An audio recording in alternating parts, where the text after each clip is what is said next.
नमस्कार। आज आम पढ़ा क्रिकेट खेल विषय रचना। चलो न करी भिडियो आरंभ करवा। यह एक विदेशी खेल। प्रति देश रे एही खेल बेस आदृत होइछि।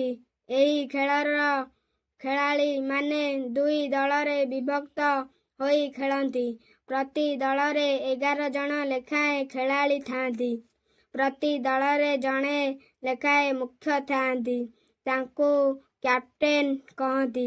से दलर श्रृंखला रक्षा करती। एही खेल को जीए परिचालना करती तांको अंपायर कहती। खेलाड़ी माने बॉल, बैट्स और स्टंप साहाय्ୟରେ एही खेल खेलती।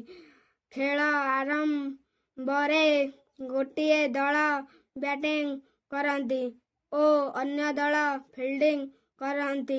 जेउ बॉलटी गड़ी गड़ी बाउंड्री बाहर को चली जाए ताकू चौका कहती।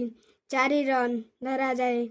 जेउ बॉल ऊपर उड़े बाउंड्री बाहर को चली जाए ताकू छक्का कहती। 6 रन धरा जाए। बॉलर माने बैट्समैन को आउट करी देवा पाई आप्राण कर उद्यम करती। उभय दल श्रृंखला रक्षा करी एही खेल खेलती। जे विशृंखला करे अंपायर तांको बाहर करी दियंती।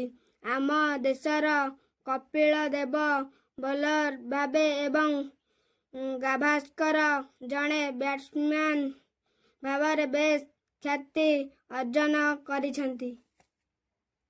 भिडियोटी भल लागिथिले लाइक सब्सक्राइब करंतु। धन्यवाद।